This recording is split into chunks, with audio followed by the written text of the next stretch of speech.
वहां गया जहां आपके प्राइम मिनिस्टर को भी जाने की इजाजत नहीं है। इतने छोटे छोटे इंटरेस्ट हैं। और ये बात भारत में नहीं पता चली मुझे, ये भारत के किसी अखबार टेलीविजन ने, ये मेरे 12 साल के, अब वो शरीफ नहीं बदमाश निकला।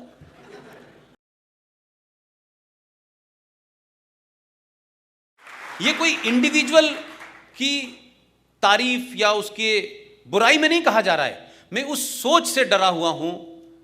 वो बस लेके बेचारे चले गए क्योंकि वो शरीफ आदमी थे, उनको लगता था कि शायद ऐसा होगा, क्योंकि उधर भी नाम जिस आदमी का तो उसके आगे शरीफ लगा था, ये सच में शरीफ समझ बैठे।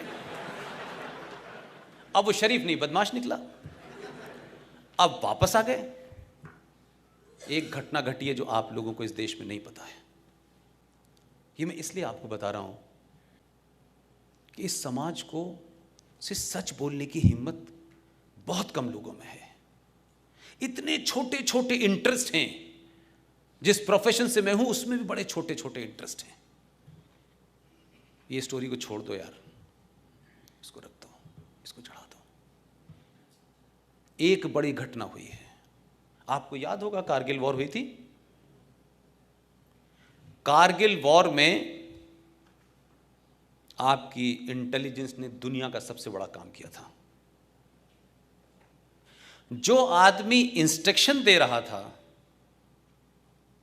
उसका और जिन लोगों को कारगिल में भेजा गया था उसकी पूरी रिकॉर्डिंग थी आपके पास, पूरी रिकॉर्डिंग थी।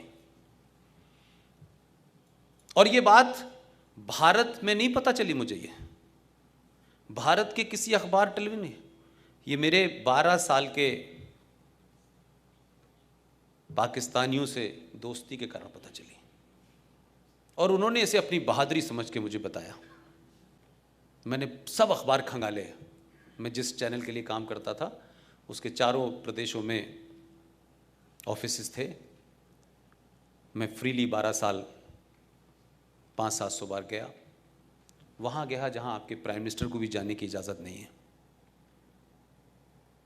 तब मुझे ये अफसोस होता है, क्या इतनी पुरानी सभ्यता के लोग, इतने पढ़े लिखे लोग, इतने महान परंपरा के लोग इस बौने से देश से आखिर क्यों हार रहे हैं। जो मुझे यहाँ के पता चलता है कि यार कितनी मूर्खता हम करते हैं यार। वो पूरी रिकॉर्डिंग,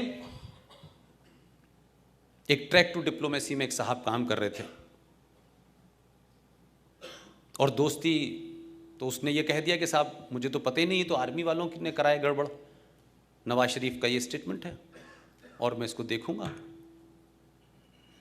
3 महीने बाद पाकिस्तान तो ये पागल हो गया कि ये रिकॉर्ड कैसे हुआ। उसने कुछ नहीं बोला। लगातार यहां ये होता रहा कि कौन लोग थे, हम उनकी इंक्वायरी करेंगे, कौन लोग थे इनकी इंक्वायरी करेंगे। ट्रैक टू डिप्लोमेसी में एक महान पत्रकार थे, वो भी सत्ता के नजदीक थे। उन्होंने बात की हमारे यहाँ के प्रधानमंत्री से कि हमें ये प्रूफ नवाज शरीफ को देना चाहिए, तो उस पर जरूर एक्शन होगा। बताइए, हमारे देश के प्रधानमंत्रियों की ये स्थिति है। आप यकीन नहीं मानेंगे, प्रधानमंत्री निवास में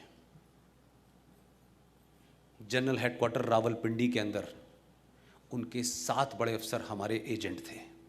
7 को मार दिया, 7 को मार दिया। खबर नहीं छपी पूरे पाकिस्तान में। 7 को एक ही दिन में, सबकी आवाज सुन के। वो समझ रहे थे कि ये आवाज सुन के उनको सजा देंगे। ये किया। हम ये तय ही नहीं कर पा रहे 70 साल में कि हमारी विदेश नीति क्या होगी। हम अपनी लाइकिंग डिसलाइकिंग पे देश चला रहे हैं।